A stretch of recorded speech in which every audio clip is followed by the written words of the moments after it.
WHO sudah jadi CHO ya sekarang. Demikian diskusi singkat saya dengan sahabat saya via Zoom dari tempat tinggalnya di Ubud, Bali. Dia seorang yang sudah bebas hidupnya, memilih tinggal di Bali, warga negara Australia sih sebenarnya, dan saya yakin sebentar lagi dia jadi warga negara Indonesia. Dia suka banget Bali. Iya betul, World Health Organization sudah jadi China Health Organization. Itulah celetukan dari sahabat saya, seorang doktor ilmu ekonomi asal Australia tersebut. Dia penggemar Steve Bannon, di mana saya berseberangan dengan Steve Bannon. Steve Bannon adalah penasehat politik Trump, pro-nuklir, tidak setuju dengan climate change. Baginya, climate change itu adalah rekayasa kaum seperti saya yang anti fossil oil, anti batu bara, pro baterai. Mungkin mentang-mentang saya punya pabrik litium, walaupun masih kecil. Sebagai pendukung Bannon, dia anti WHO yang sekarang lagi main mata dan main kaki dengan Partai Demokrat dan Cina. Dalam interview di acara terkenal Larry King Show minggu lalu yang saya tonton di Russian Today, berdasar data intelijen, Cina memanipulasi data tentang COVID-19. Manipulasi ini sejak day one. Karena ketidakjujuran data inilah seluruh dunia terkecoh yang menjadikan banyak negara tidak come up dengan kebijakan yang benar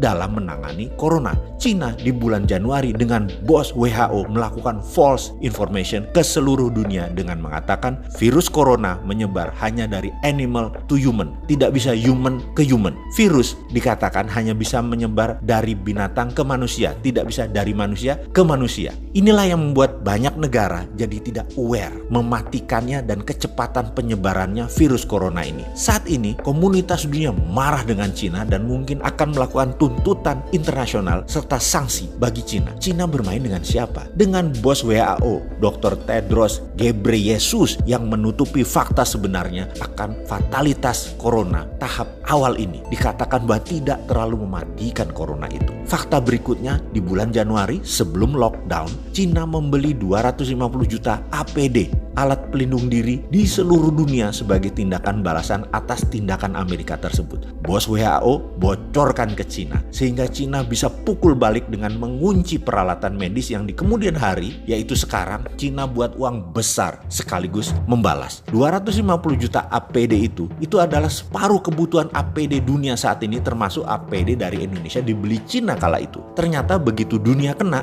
dunia tersadar karena dikatakan tidak mematikan, ternyata mematikan, sehingga dalam false information yang jadi acuan banyak negara yang melonggarkan pertahanan pandemiknya, termasuk Indonesia. Ternyata begitu kita menyadari laporan dari berbagai negara, selain negara maju yang sistem kesehatannya baik, tingkat kematiannya 4%-an, apalagi sistem kesehatan tidak baik, bisa 9% seperti Indonesia. Dunia panik, termasuk Indonesia yang agak telat sadar dan baru ngeh bahwa ternyata corona 9% tingkat kematiannya di Indonesia. Akhirnya dunia beli balik APD tersebut dengan harga 10 kali lebih mahal. Nggak heran APD dari Cina itu buatan Indonesia kan, yang kayak kemarin itu Pak Ganjar melihat datanya. Indonesia pun jadi korban kong kali kong WHO dengan Cina. Strategi oknum WHO dan Cina ini sudah jadi perbincangan internasional. Dunia sekali lagi marah. Itu pun Indonesia masih ada aja pejabat yang membela Cina loh, dan masih nggak sadar bahwa bahaya corona. Bayangkan rencana jahat mereka kemudian itu, yaitu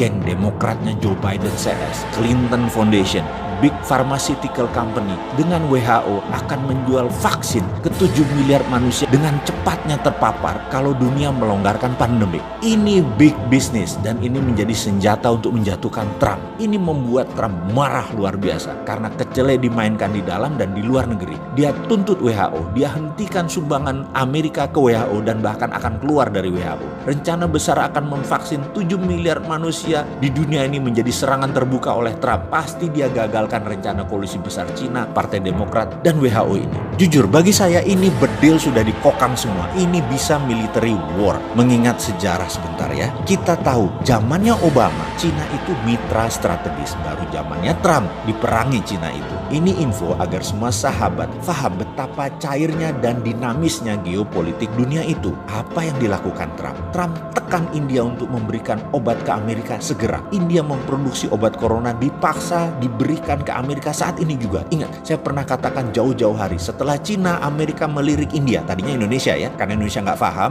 jadi melirik India. Amerika bangun India persis seperti dukungan Amerika di tahun 2000-an, di mana 30% pabrik Amerika dipindahkan ke Cina. Sekali lagi, saya ingatkan, obat vaksin corona India nanti rajanya. Sahabat, data ini valid dan ada di mana-mana. Terbuka kok data ini, cek aja. Steve Bannon yang terang-terangan membuka aib WHO ini. Ceklah marahnya Trump dengan dunia farmasi Amerika yang ternyata main dua kaki, dukung dan angkat Trump di awal, lalu dibanting kemudian mereka pindah ke Partai Demokrat. Anthony Fauci, Director of National Institute of Allergy and Infection Disease, sebagai orang Trump di dalam penyelesaian Coronavirus Task Force, adalah orang yang bermain di 6 presiden Amerika, adalah juga orang di balik SARS dan AIDS dengan ciptaannya di Perancis. Ini salah satu yang memulai skenario biological warfare ini sejak awal dari pihak Amerika. Sekarang di COVID-19 kita sudah menemukan fakta ada pengayaan atau enrichment, ada unsur AIDS di dalamnya virus tersebut hingga menyerang imunitas korban. AIDS, SARS, COVID-19,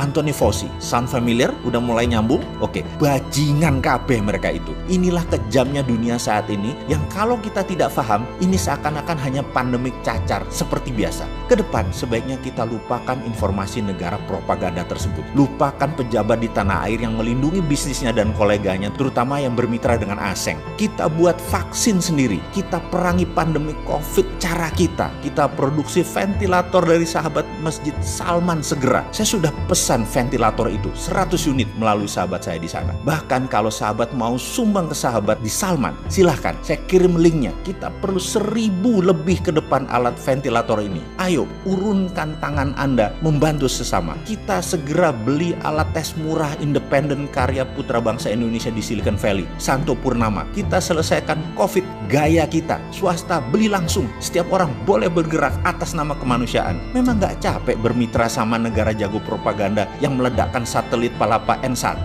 dan banyak lagi alat abal-abal seperti termometer. Bodong lah. Juga informasi yang dimanufaktur. Cina itu memang memanufaktur apa aja. Cina itu memanufaktur semuanya, termasuk data dimanufaktur sama mereka.